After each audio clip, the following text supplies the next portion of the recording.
Welcome to episode 60 of the Podemup podcast, in which we discuss Corn Kidz 64, a recent 3D open world platformer that plays like a lost N64 game. We also discuss Penny's Big Breakaway, Hi-Fi Rush, the Knuckles TV series, and more.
Hello, welcome to episode 60 of Podemup.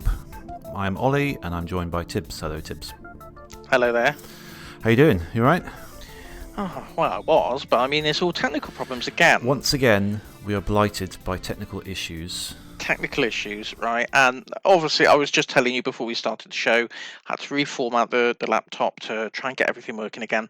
And I've literally just realised I formatted it and I had my notes on there, didn't I? So I'm going to have to...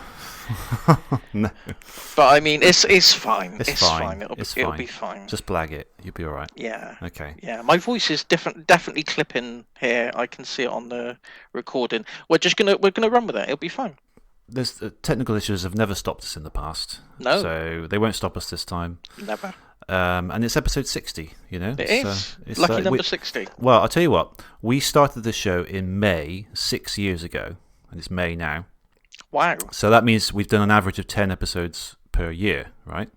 So if we carry on, if we maintain this momentum, we just keep going at this rate, we will reach 100 episodes on our 10th birthday. How about that? Oh, that's almost poetic. Exactly. I think we should try and go for that. Yeah. Because that's almost too perfect not to. If we're short by a couple of episodes and we're heading towards that May, I'll just put out a couple of clip shows. I was going to say, just do some clip shows. Classic. Even if we're like 10 episodes away, just do 10 clip shows. 10 clip shows. Fine. 10 clip shows. Yeah. So, how are you doing? What you've been playing up recently? Let me just check my notes. Check your notes that you that you definitely have in front of you there. Yes.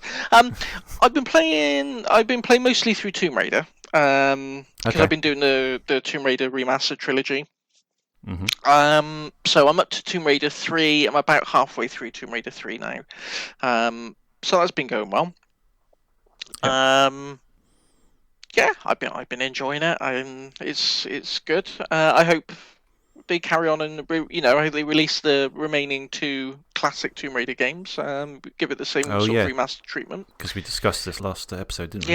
Yeah. So. Yeah, plenty of potential for that if they choose to carry it on. But yeah, it's been great revisiting the Tomb Raider games. I think they've still got a lot of potential, and I hope they find a new audience now. People who as old as it makes us feel, probably weren't even alive when Tomb Raider 1 and 2 came out. I know that's the sad thing about it, isn't it? Yeah, it's depressing, isn't it? It is. Yeah. But yeah. So I've been playing that. I've been just dabbling a bit on the old Xbox Live Arcade games as well. Oh, have you? Yeah, okay. To be honest, a bit of Castle Crashers. When was the closure going to happen? Was that already happened? Oh, for Xbox, I don't know. For Xbox, for the 360 arcade marketplace, whatever it's called. I don't know if that's happened yet. I know the Nintendo one's gone now. Nintendo. The Wii U, the Wii U online and play was DS and all that. That's all shut down now. So. Yeah.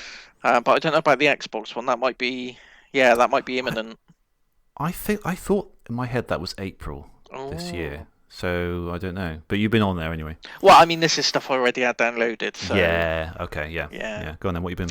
Like I said, a bit of Castle Crashers. Oh yeah. I think I played a demo of that once, and that's all I played of it. It's just it's a side-scrolling beat 'em up. Yeah. Isn't it? Mm. I played it, the demo at the time. I bought it years later in like one of the sales. Or it might have even been one of the, back when you used to subscribe to Xbox Live, you used to get the games with Xbox Live, and they give you like a free game every month. It might have been one of those. Anyway, I ended up with a full version of it somehow, but I never got around to playing it. So I've been playing through that properly. And yeah, it's a good little game. I played it on Steam as well, like fairly recently. But I wanted to play the because I originally came out on the Xbox. I thought I'd play the original and see how it compares. And it's just a good fun game. It's got nice little animations. Played a bit of the original by the same developer, oddly enough, the original Alien Hominid. Yeah, I had that as well on the 360. Yeah, it's rock hard. It's great, but it's solid. It's quite difficult. Yeah, it's infuriating. And I've been playing a bit of Tony Hawk's Pro Skater 3 on the PlayStation 2. Oh, cool. Yeah. Okay. Yeah, and I noticed there's a song in it. I don't know I can't remember who the artist is, but there's a line in it where he goes, I'm dressed in all black when I'm making my moves, just like the new, and then they blank it out. And the actual lyric is, just like the new PlayStation 2. What? Oh. So they blanked even though it's on the PlayStation 2, they've blanked out PlayStation 2. PlayStation 2. Presumably because it's multi-platform, I guess. Yeah, I was going to say. Because it'll be on like the Xbox and everything else, and they just thought rather than make a separate track there, they thought, we'll just blank it out. Just blank it out. But yeah, so it struck me as a bit odd. I never noticed that at the time because I didn't care. But interesting factoid. Yeah. Yeah. But yeah, that's about it really, because it's been another busy month. I mean, I can tell from both of us. I think our energy levels are a lot higher now than they were on that last episode. Yeah, I don't think it was that bad by the end. By the time the edit went through and I got through everything, I think it was all right. It was reasonable. You did salvage a lot of it in the edit. I think so. Yeah. But yeah, it's a little bit more content light than we were. Yes. Than we were hoping for, and I'm hoping the same isn't true of this one as well, because I don't actually have any news for the in a minute. Oh no, I don't know. Oh, hang on. I know. We might have to dig something out quick from a headline just to talk about it. Yeah. But we'll worry about that in a minute. I've got a few games to talk about. Yeah, talk away. So, as a family, we played briefly. We played Samba de Amigo Party Central on the Switch. Oh, nice. Which is the latest in the series of Samba de Amigo, which is the maraca shaking rhythm game. I'm betting that you have the Dreamcast original with the maracas. Yes, I do, actually, yes. I thought you might. I thought that's exactly the kind of thing Tibbs will own. Yes, I do.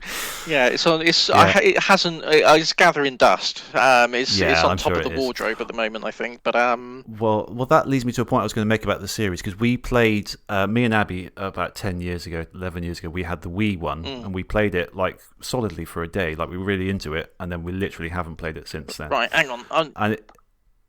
Right, bear with me 2 seconds, because I got right next to me here. You said about the Wii one. Right, hang on.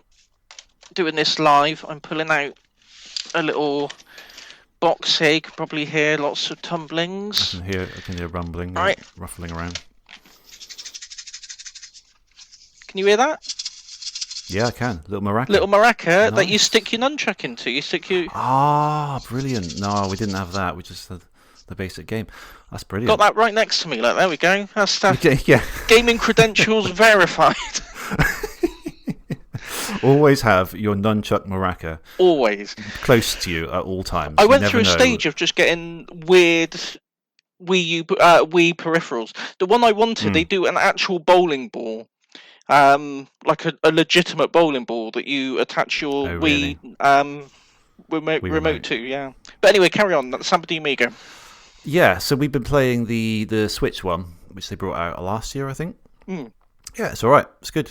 As I say, we did much like the Wii one. We played it a fair bit over a couple of days, 2 or 3 days, and then we haven't touched it since. So it's kind of one of those games that is fun, but it doesn't have a lot of lasting appeal for me personally. Yeah. I don't know, and us really.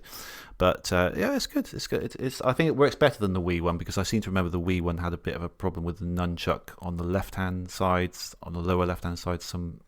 I seem to remember it didn't pick up the movements very well. But this one seems to the Joy-Cons are quite good at it really. I've never played the Dreamcast original, so I don't know how good that one was at picking those things up. I never got it to work that well. It works, but yeah, I never got it to work reliably. I don't know if it's because of my setup, but yeah, it worked, but it was never like super reliable. Yeah. But Alice is the best at us. My little daughter Alice. Because she's got a technique where she basically just keeps shaking them, but the game accepts it every time.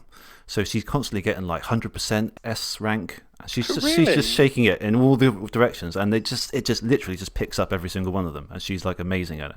And I can't replicate that because I don't have the wrist strength to keep going. but she insists on only playing 2 songs. Oh, which ones? I couldn't tell you. I couldn't tell you which ones they are. They're modern ones. Oh. Most of the soundtrack is kind of modern stuff. There's a few. There's like Karma Chameleon and some other nice old ones as well. Actually, well, that's one of them. Karma Chameleon. She loves that song. Got a couple of Sonic ones in there as well.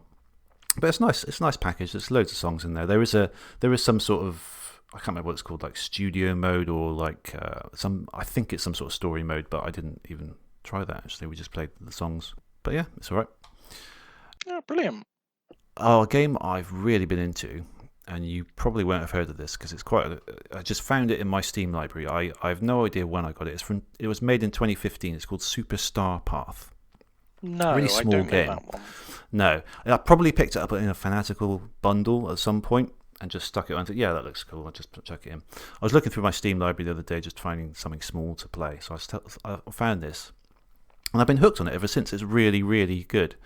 It is a perfect cross between vertical shoot 'em up and like a match 3 Puyo Puyo style puzzle game. Oh, okay. So you've got these descending enemies coming down, a bit like Space Invaders, and they're fairly in a dense grid, and there's different coloured ones, and say the blue ones are all together and some red ones. So you shoot one blue one, and there's a chain reaction that explodes the other blue ones. But if at the end of the chain it touches a red one, that one red one will crystallize, and you won't be able to get past it. There's nothing you can do to destroy it. So you find yourself in a situation where you have to be strategic about which ones you shoot. Otherwise, you'll get loads of crystallized ones, and they'll sort of push you down. And if they sort of push you off the bottom, that you lose a life. So it's a really clever idea. So simple, but really, really addictive. It's a very small game. There's only like 5 levels in, but I think they are procedurally generated because they seem to have a different arrangement of colours every time I play them. But there's other like objects as well. There's other obstacles like things that throw fire at you and stuff like that. So you've got to avoid those. And then when you get to the end, there's like a proper bullet hell boss at the end, which I'm usually that's usually what I get stuck on as I go through.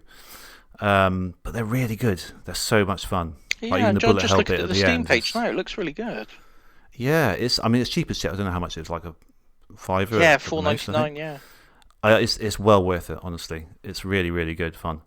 It's only a couple of hours, I think, probably 2 or 3 hours. But yeah, I'm on the 4th level of 5 at the moment. And it's just that boss. I can get him down to a sliver of health, but he's too good for me.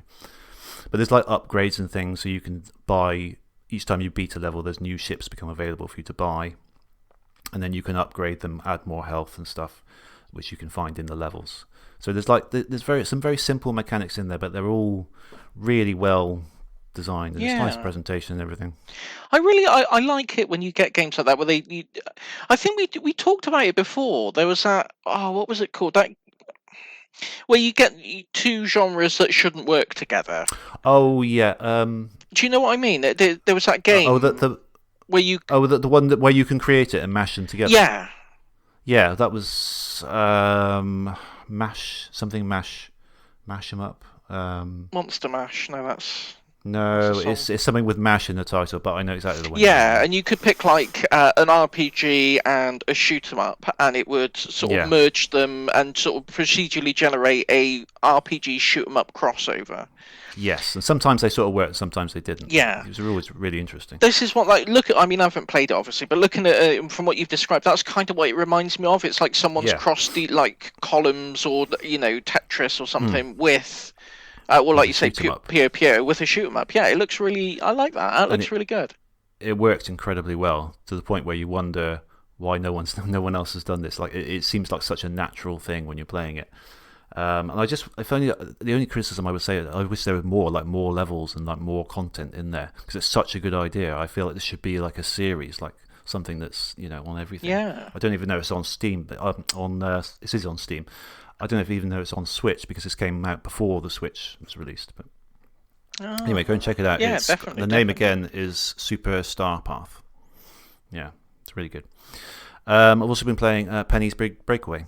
Oh, cool! The new Sonic Mania team-made original 3D platformer.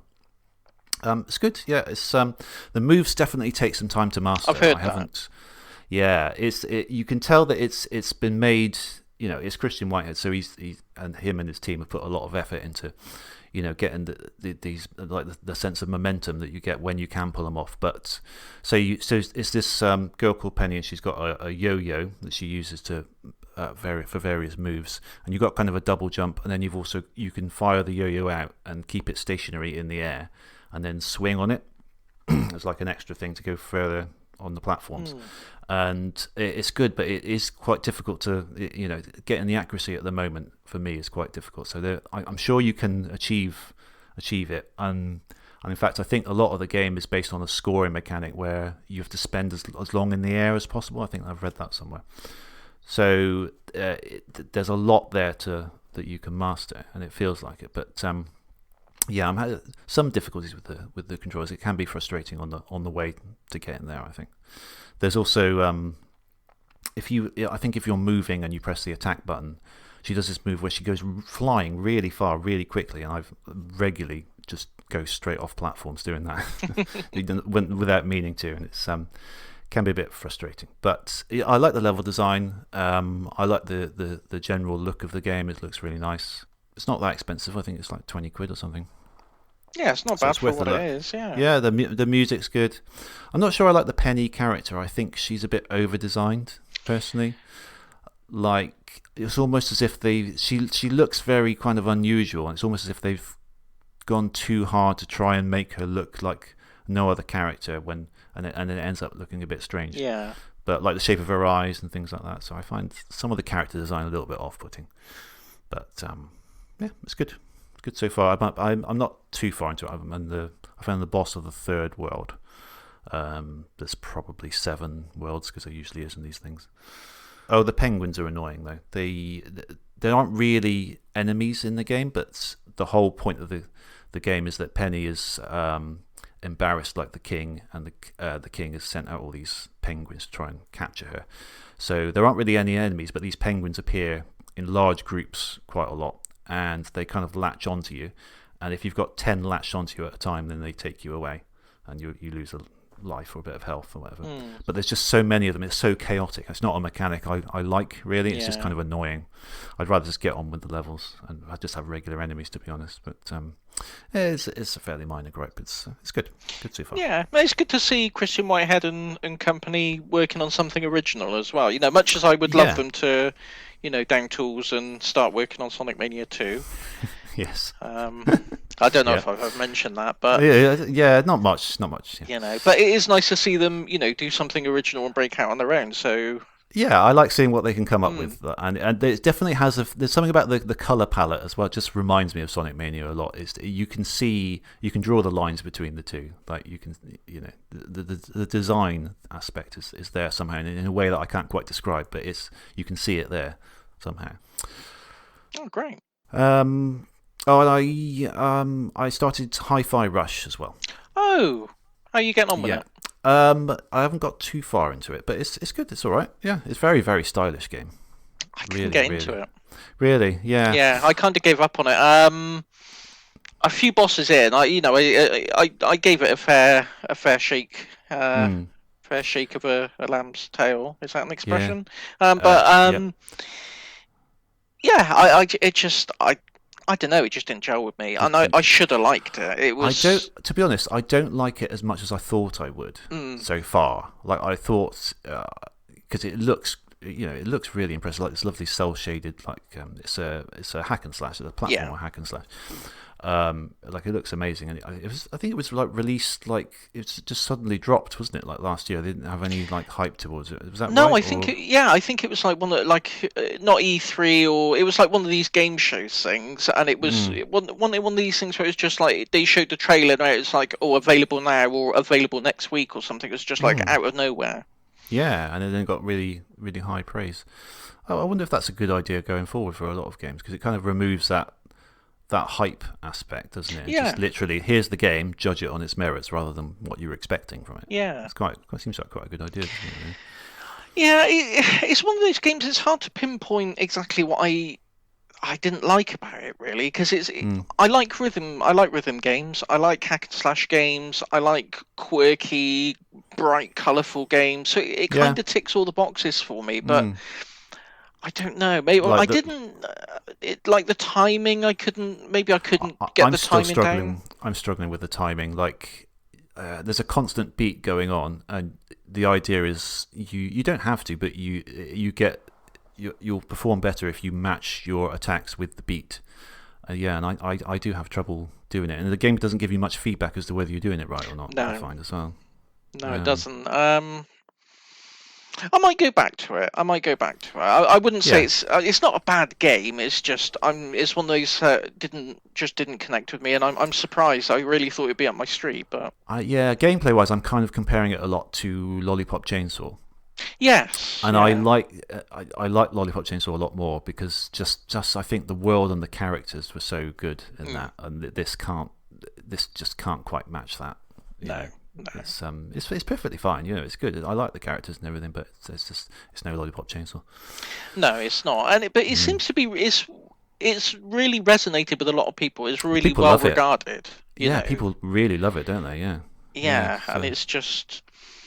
Yeah, I worry about these things sometimes, because it sounds like I'm just being contrary for the sake of it. It's like, oh, that's popular. Nah, I don't like it. Nah, I don't. Yeah, don't like it. But it's not. You're giving it a fair go, haven't you? Yeah. I mean, like I said, I'm a few bosses into it, And it's not even like I decided, oh, I've had enough of this. It's just one of those games where I can't even remember when I stopped playing it. I just sort of put it down one day and just didn't go back to it. And then there's so many games like that I start, and then I just sort of forget about it. Oh yeah, I was doing that, wasn't I, about half a year ago? Yes. Shall I pick it up again? Nah, I'm into this other thing now. I don't. Yeah, that's actually the case for most games for me, really. I think like the number of games I start and the number of games I completed. There's a huge gulf between those two numbers. Yeah, I'm not a completionist by any means. No. So I've said I don't have any news. I've been looking out. I couldn't see anything really newsworthy. I don't know about you. Let's have a look at a news website and steal something. Oh no, of course not. I would never do that. But it is worth noting that Apex Legends has dropped a new gameplay trailer for season 21 Upheaval. I mean, that's always. Yep. I mean, I'm sure you're as excited about that as I am. Oh, I'm on the edge of my seat. Nintendo World Championships NES edition for Switch spotted on US Ratings Board website. Yeah, it's all going on. So about the game we're playing. Yeah, I mean, I don't even have an incoming indie this month, so we are. I think we literally have to shift into Corn Kidz, I think. Yeah. I don't know. Oh, did you watch the Knuckles show this week? No, I didn't. That's one of the things when we had to postpone last week, I did say. Yeah, it gives us a chance to watch the Knuckles show. Yeah. It'll give us a chance to watch the Knuckles show, and I didn't get round to it. No. Have you watched it? Yeah, I like it. It's good. I mean, it doesn't have a lot of Knuckles in it for a show that's called Knuckles. But it is funny. There's a lot of great characters in there. Like Julian Barrett's in it from the Mighty Boosh. Oh, I love cool. his characters are really funny. It's one of those things where Sonic fans either love it or hate it because of either it's because they get it, or because they hate it because there's not much Knuckles in it. I mean, he is a main character, but he's not even. I don't think you could argue he's the main character. Like the main character is like Wade Whipple, who's like the sort of comic relief guy from the two Sonic movies. So, but I like him. He's good, and there's some really funny bits in it. It doesn't like if you've seen. I don't know if you've seen Webster's video on it. Yes, yeah. Yeah, I would pretty much agree with everything he says. Like there's structural issues there. Sometimes it's a bit muddled and plodding along, but overall, I really enjoyed it. I mean, if it's got Julian Barrett in it, then I'm sold on that anyway. Because he's great. He's great. Yeah. Yeah. There's a horror film he's in where he gets eaten by a badger. Is there? Yeah. Worth watching. I can't remember what it's called, but he's in it. It's like a collection of short films, and there's a bit in there where he's like doing a wildlife show and a badger eats him. It's brilliant. So it's as funny as it sounds. Yeah. Fantastic. Okay, I'll have a look out for that. Yeah. Okay. Corn Kidz then, I suppose. Yeah. Let's corn it up. Corn it up after the break. The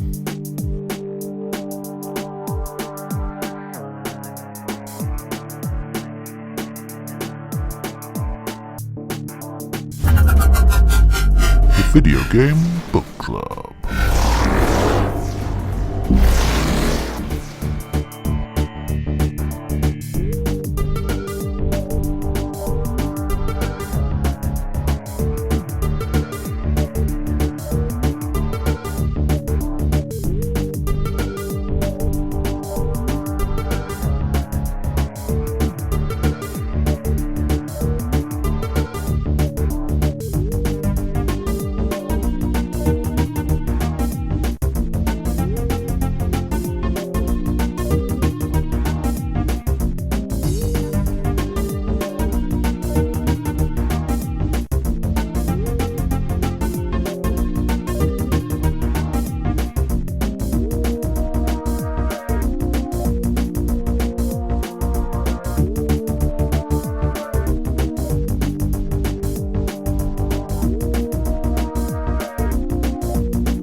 Corn Kidz 64 is the game that we are playing this month. It is developed and published by Bogosoft, released for PC via Steam on the 17th of October 2023 for the highly reasonable £5.89. It's also just come out on the Switch on the 19th of April 2024. So this is a 3D collect-a-thon open world platformer, highly inspired, as the name would suggest, by similar games on the Nintendo 64. Yes. Albeit advertised as a roughly third of the size of one of those. So it's a smallish game, but it's good. So you play as Civ.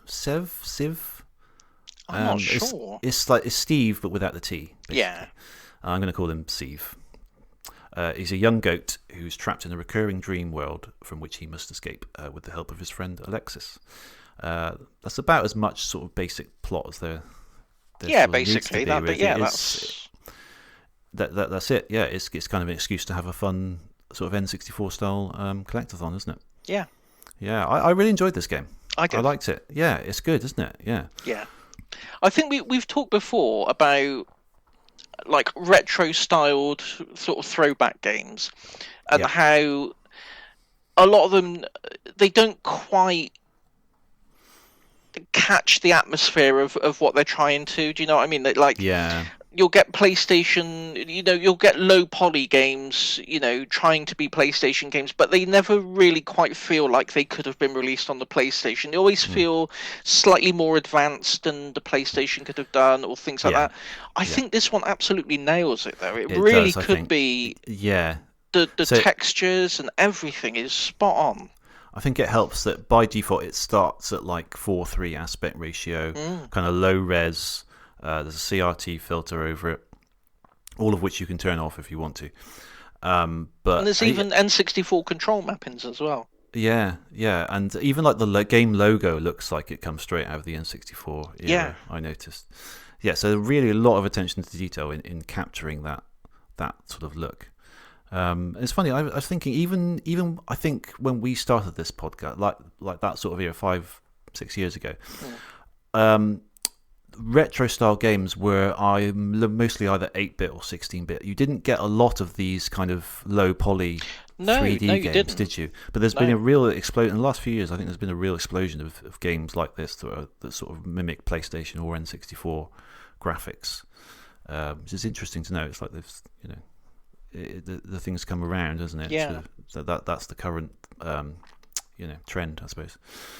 Yeah, it's good. So, what should we start on? Gameplay. Should we break these things down? I was going to say, like an old Games Master magazine or something yeah, like that. Exactly. Yeah. This is the gameplay section of the new look style Podemup Book Club section. It's good. It's gameplay. It's good. It's good.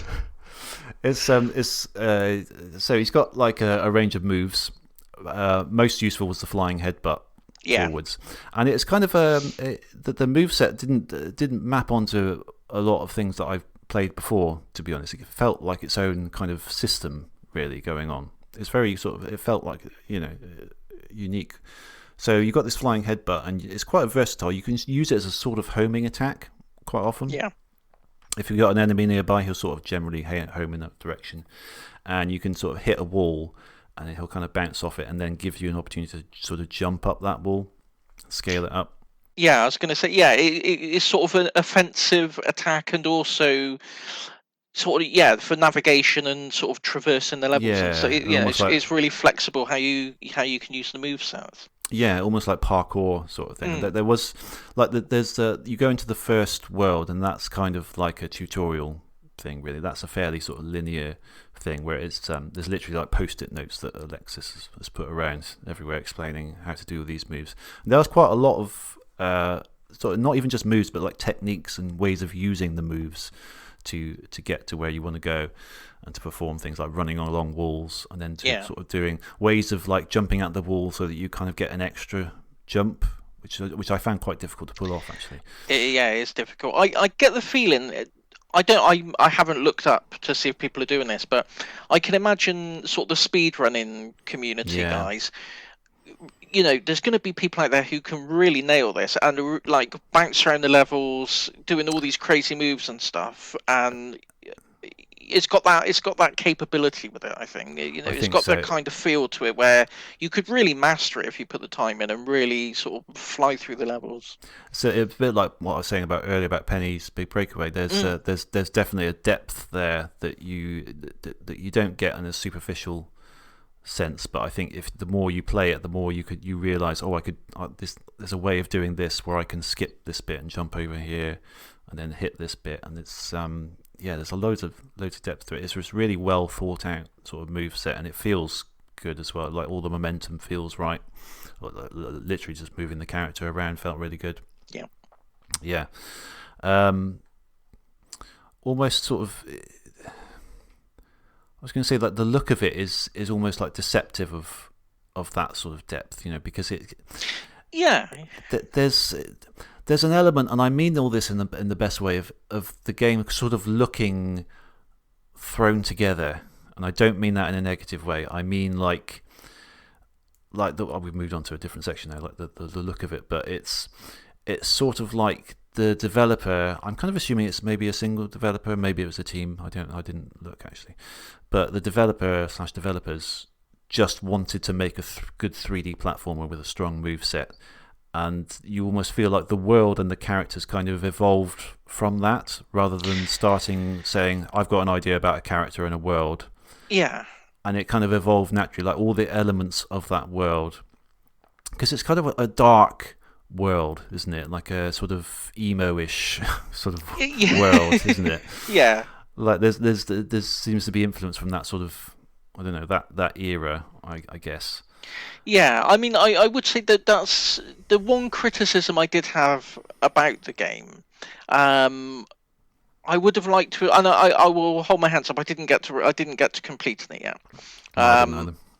But I played enough of it to comfortably say I don't think there's going to be much more variation in the levels. No. And I would have liked. It's probably an artistic choice on their thing. They had obviously had a style that they were going for. I would have liked something a bit brighter. I would have liked a few brighter levels. This is the thing. When I saw this game, I thought I like the look of the gameplay, but I'm not sure I like the visuals in terms of the theming of the world and the style of it. Yeah. But I grew to kind of get on with it. It didn't bother me as much as I thought it would, and it's perfectly fine. But there is a sort of I don't know, like a pessimistic sense of gloom about the whole thing. You know, yeah. It's quite bleak looking game. But it's also quite a weird one. There's such weird characters, weird design elements all around you. Very humorous game. You know, it's very. It doesn't take itself seriously at all. But yeah, I just felt like these things sort of came together gradually, and they ended up being quite sort of cohesive and quite consistent. You know, across the whole game. You know, as you say, you could have done with more variety, but there is that sense that it actually flows neatly. Like it's all quite consistent with that. I think that ties back to what we were saying about how it feels like an actual game that could be released back then. I think even down to the sort of the way the game was developed and the way the game came together, and you said in a good way it felt thrown together. I think you could say that about a lot of the classic games of that time as well. Yeah, definitely. You know, there are games that they just feel like, you know, a bunch of people they got these mechanics, they got this game engine going, and they just chuck these levels together to get, you know, give you something to play around with. You know, there's not some grand sort of game bible that they were working from. You know, it kind of felt like they were making it as they were creating their levels as they were going along. You know, if you see what I mean. Yeah, and if you look into the history of a lot of those sort of games, that is actually what happened. A lot of them start out with like a prototype idea, and as you say, they didn't necessarily have a GDD, you know, a game design document. They would just build things as they saw fit and think together and thought, what kind of character would make sense to be in this world, and what kind of world is it? And I love that sort of kind of gameplay. Yeah, rather, you know, because it's just, if you're setting out to make a franchise like a big thing that's popular, you probably need to think about that stuff first. Like that's almost the most important thing, isn't it? If you wanted to make like a Sonic the Hedgehog or something that was, you know, significant, you kind of nail those things down early to make sure that you can expand them into other games and other areas of media. But what I like about the indie games like this is they're not looking at that from that sort of corporate perspective. They just want to. They've got a game idea, they want to make it, and then sometimes the more aesthetic aspects of that, the more character driven aspects of that come naturally out of that. Yeah, absolutely. Yeah, it's not like, I think. I may be cynical, and you know, obviously I don't work in game design or, you know, marketing or anything like that, so what I'm saying may be nonsense, but I imagine that in sort of the modern gaming climate, if you were to make say one of the big developers wanted to make a 3D collect-a-thon platform game, the design of the characters would be based around, you know, it would be sent to the marketing team to see, would this speak to our key demographics? Well, yeah, you know, exactly. Everything at that level is based on demographics, isn't it? Yeah, like, you know, how appealing are these characters to potential marketing partners? Can we put them on bottles of Coke and Pepsi and all, you know?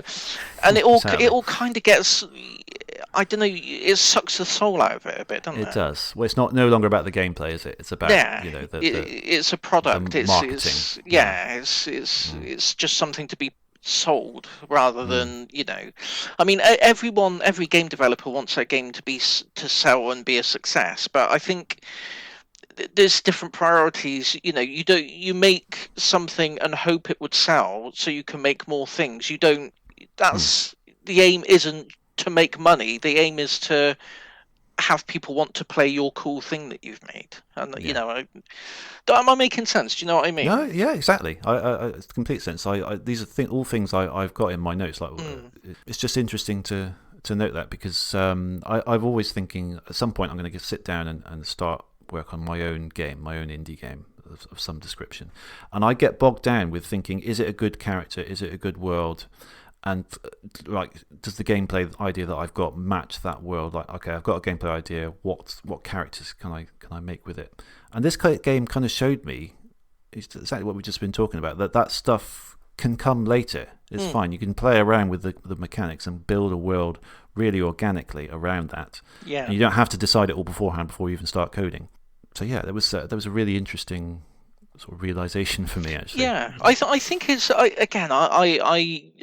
say this as someone who doesn't have a big history of creative output of any kind, but I think that whole thing as a creative philosophy, I think, is good. Whether you're making a film, an album, you know, trying to paint something, do a comic, whatever, I think it's so easy to get bogged down with all these things first, rather than just going for it and creating something and letting it evolve naturally. You know, absolutely. And I think a lot of the best things, you know, and if you were to look at your favorite things, your favorite games, films, books, whatever, the really best, the really classic ones, the really important ones to you, I bet if you looked back at the development, they would have formed that way. You know, there aren't many of them that would have been planned out as a six entry franchise from day one. You know. Yeah, exactly. Yeah. Yeah. So yeah, good.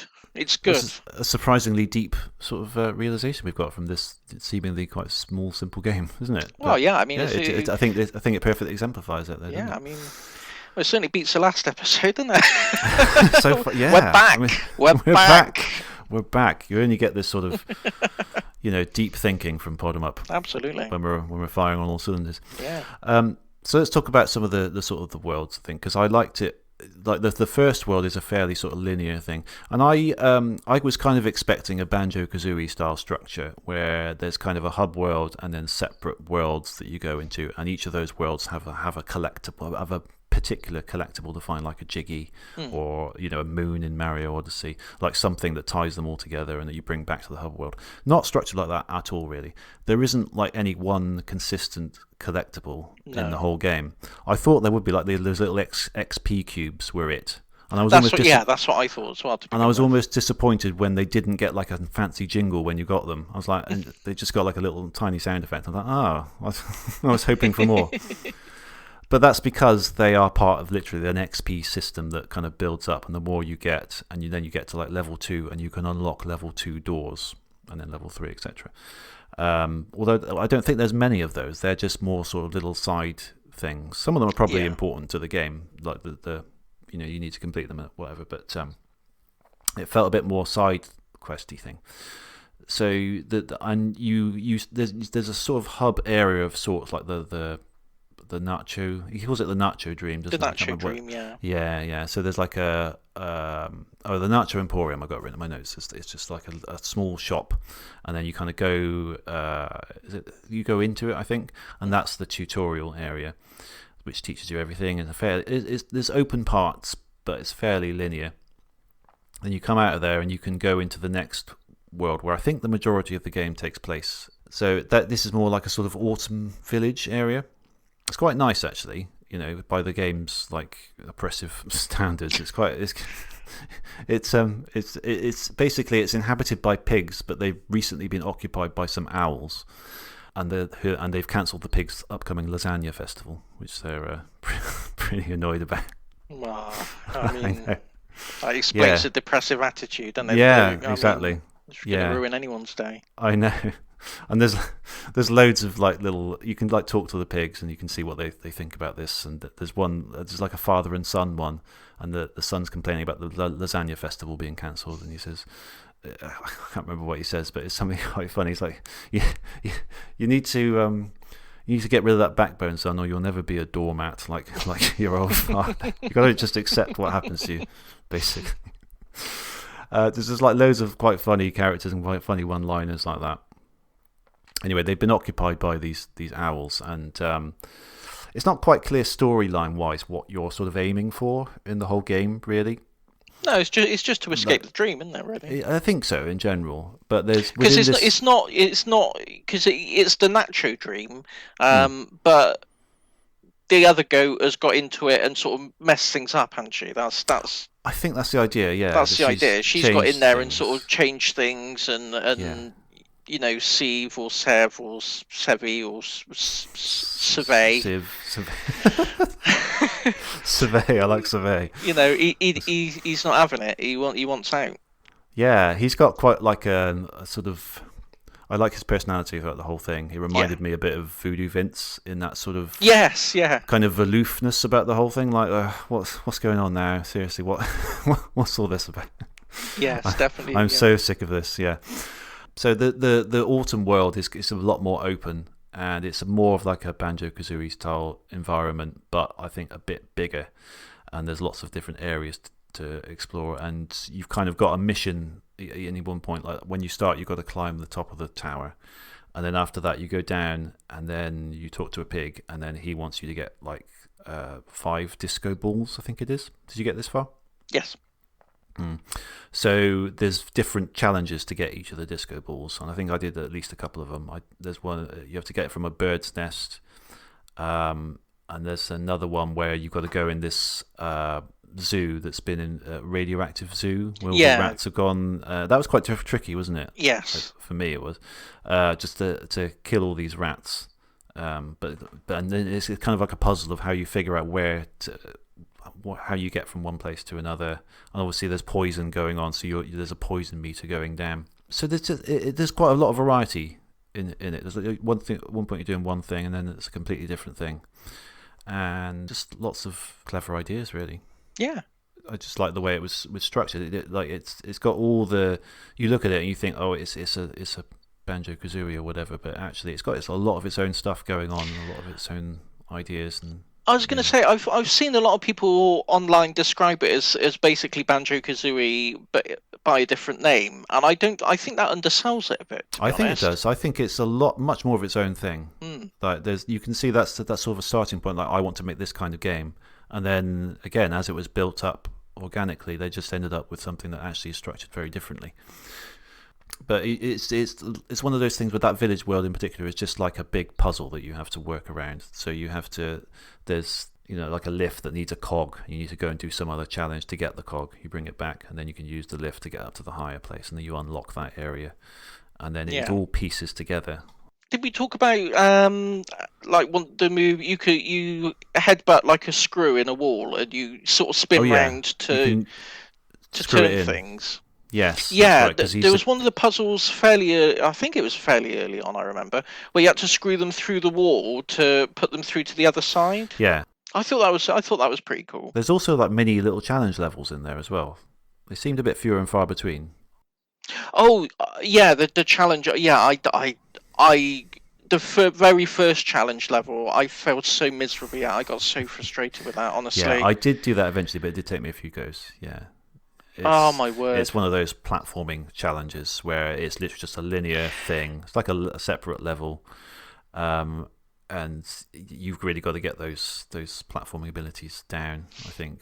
You can get into it like so early in the game though. Like it might even be in the tutorial. It is. There's one in the tutorial. It's like a floating mirror, and I've only found one other one in the autumn world. Yeah. But you go in there, and it's like, I mean, difficulty spike doesn't describe it. I mean, I'm still learning to jump up and down and grab onto things, and I go into this, and suddenly it's like, what is this? Yeah, I think it does warn you that it's it's a kind of an advanced thing. Try it now or try it later or something like that. She says, I think. But well, yeah, I know, but I didn't believe. If you're going to present it to me now, I'm going to try it now, right? Yeah, exactly. Yeah, strange choice, but it's there, and you can always come back to it if you want to, I suppose. Anything else to talk about, really? Music. Music's good. I like the music. Music's brilliant. Yeah. It's quite simple and repetitive, but you never get tired of it. Actually, it's one of those things that just works. And again, it's perfectly matched to the era this game resembles. Yeah, absolutely. I would say even it sounds very, very, very Amiga-y. It's Yes, very does quite Amiga style music. Does sound kind of Amiga-y, actually. Yeah, you're right. Yeah. Yeah, I love it. It can you can get a little bit repetitive, but I still give it a thumbs up for the music. Yeah. I like it. I'd buy it on a little CD. Yeah. I think you can download it. I want it on a little CD. I know, but you can burn one. I don't want to burn one. Actually, we've both thought that. That reminds me. We've both thought. I know exactly what you're thinking. Go on. It's a late news story, isn't it? News. Yeah, limited run games selling a 3DO game on a burned People disc. got it as just a CDR. Which doesn't even run on a 3DO product, I've heard. No. We're not likely to. Man, No, it runs on hardly any of them. Oh, it's atrocious, isn't it? What were they thinking? The only thing I can think is that they know a good portion of their customers buy things to just sit on a shelf and never open them. Yes, so they just hope that no one would ever notice. We can save a lot of money by using CDRs. Let's do it. Just whack on a CDR. No one's ever going to open it. They'll just be sold on eBay and passed around in the wrappers that never be opened. It shows them up, doesn't it, for thinking that that's exactly what people do. And they're probably right for a lot of them, but clearly some people... Whoever signed off on that has got to be getting their fingers wrapped for that, surely. Yeah. Just the cheek of it. I would be so annoyed. I would be so annoyed if I bought one of those limited run games that came on a bloody CDR. Thing is, right, I'm going to monitor it carefully. If it blows over quickly and people are defending it more than they are criticising it, I'm opening podemup limited pod games next week. I'm buying a stack of CDRs, and that's it. We're limit them to 500 at a time. People will go crazy for them, don't they? Yeah. There you go. I mean, it seems easy enough to do, doesn't it? To be honest. That's what I mean. How expensive can the rights to old 3DO games be anyway? Yeah, exactly. People probably don't even realise they've got them. Exactly. Amazing. We're going to be rich. Yeah. Anyway, back to Corn Kidz. Yes. I've noted down some of the humorous things I found. So I liked when you get into the graveyard via the church. The church is quite a weird place anyway, but you go through the church, you go up this platforming section, you get to the graveyard, and there's just some funny things written on the tombstones. Like my favourites were probably one of them says Taco Cat, and the next one next to it says Victims of the Taco Cat Massacre.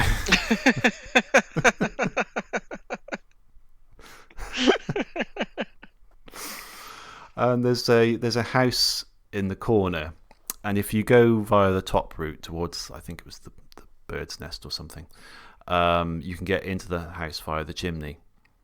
And when you do it, you can, if you ground pound a certain area of the floor, you can get to like a secret room.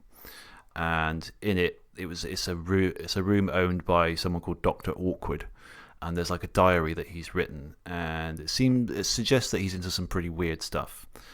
And there's a bookcase behind, and if the camera doesn't go behind the bookcase, but you can go behind the bookcase. The camera's like fixed in the corner. And Steve just says, "Oh dear God, this guy's a sicko." And then he comes back out and he says, "You do not want to go back there."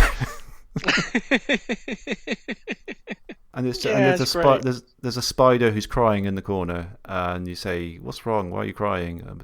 "Your mum's died," and he's not crying because his mum's died. He's crying because his mum kept his favourite cheese grater in the coffin with her.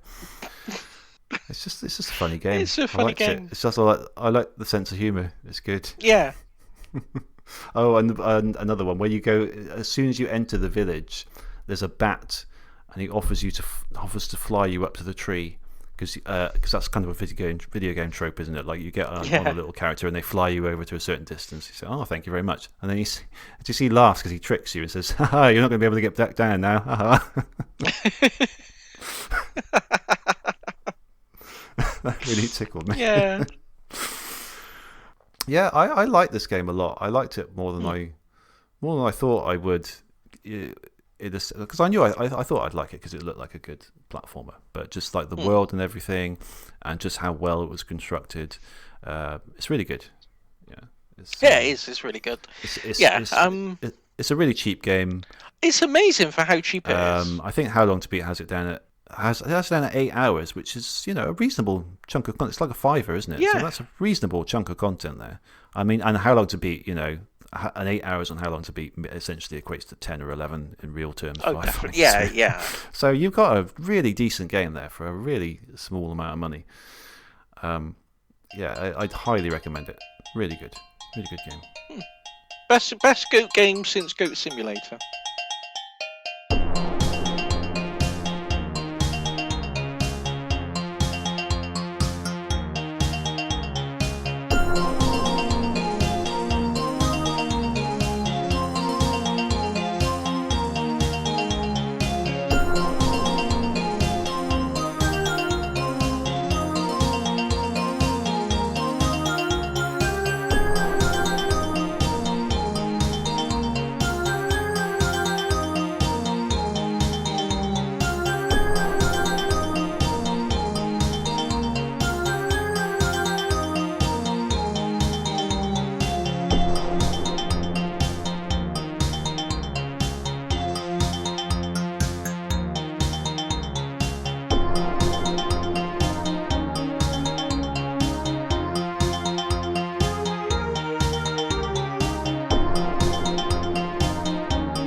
So next month, I think we're going to be playing Discworld 2, Missing Presumed, aka Discworld 2 Morality Bites.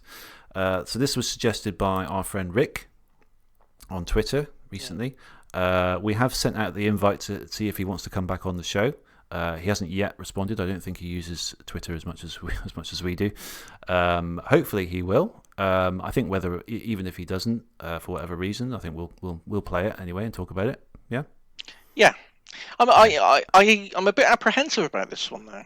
Okay, so it's a point and click. I've never played it. Have you ever? Go on. I've never played it, but neither have I ever read any Terry Pratchett. I have not either.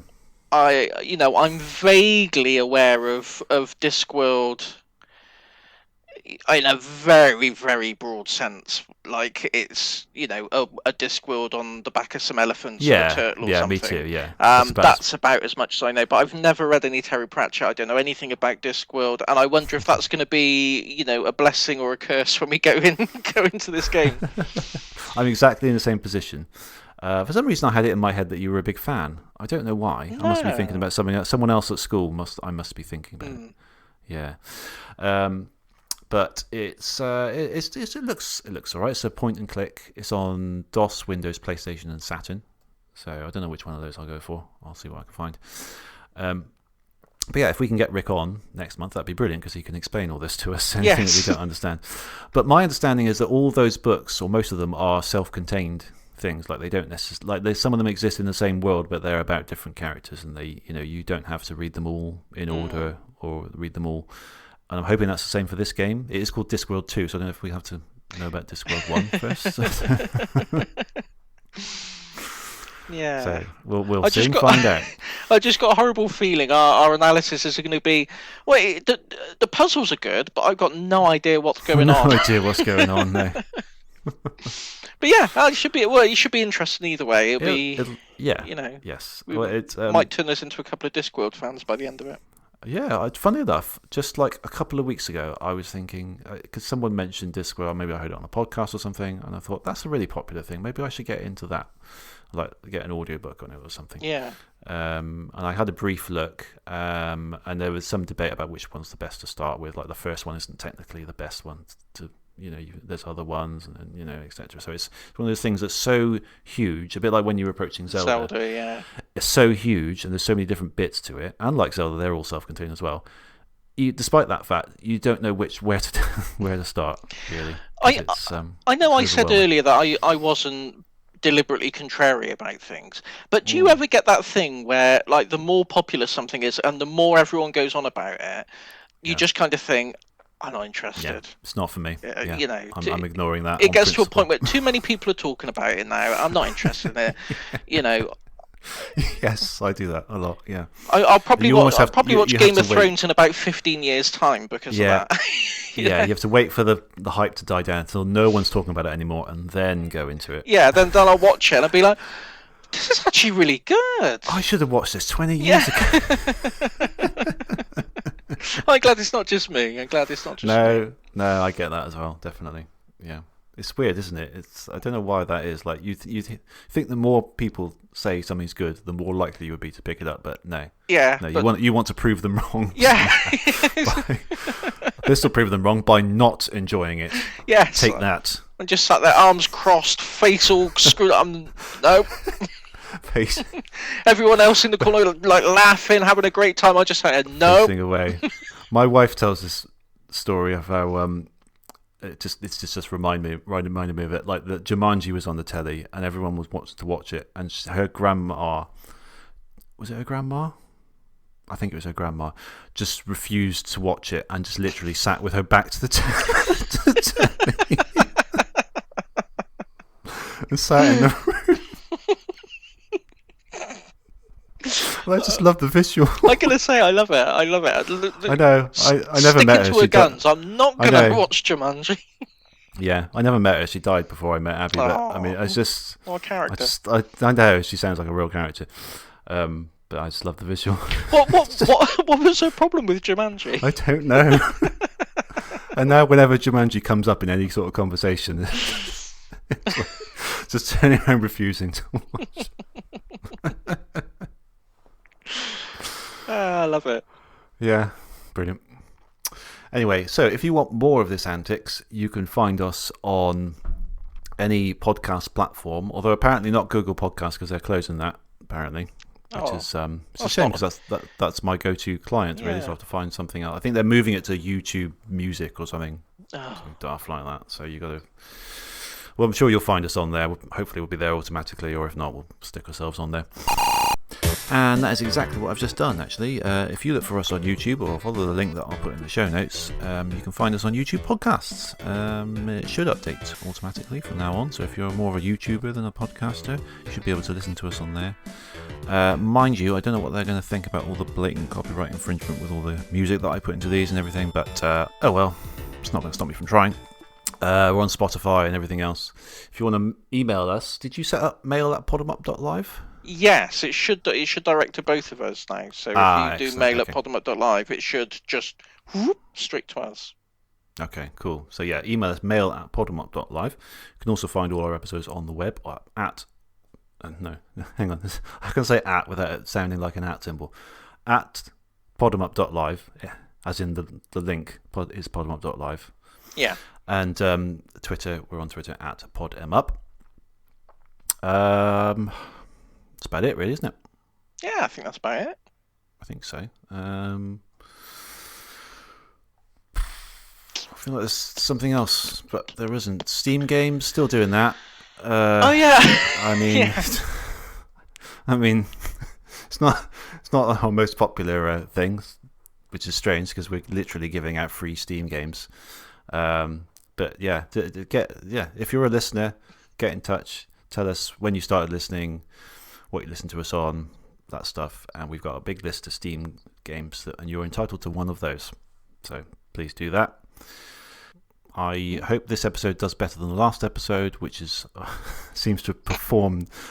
Admittedly, we called it our worst episode ever, and it sounds like that everyone agrees because it's had by far the fewest listens in its opening month of any episode I think ever. They can't all be bangers, and if they were all good, that would be bad, wouldn't it? Well, exactly. Unless you've got a bad one to compare it to. Exactly. You can say, oh, this episode 60 is much better than episode 59. That sort of the black sheep of the family.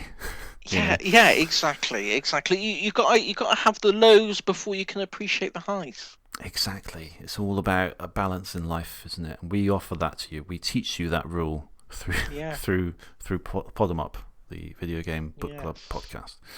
Yes. So that's another lesson from us. So we better go then, I suppose.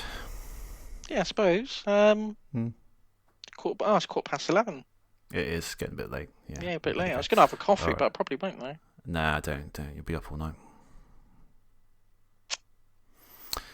Right. These always fizzle out, don't they? Though they do. They don't go out with a bang. Like they. I might have a coffee now. It's a bit late. Oh, it's a bit late. Bye. Bye. How do you end the podcast? Well, that's the thing. I mean, we packed so much. It's dense. It's dense with content. It's a dense podcast, and we just run out of stuff by the end. So we're just talking about when we're going to go to bed and whether we have coffee or not. That's the thing. Anyway, let's go. All right. See ya. See you next time. Bye. Bye.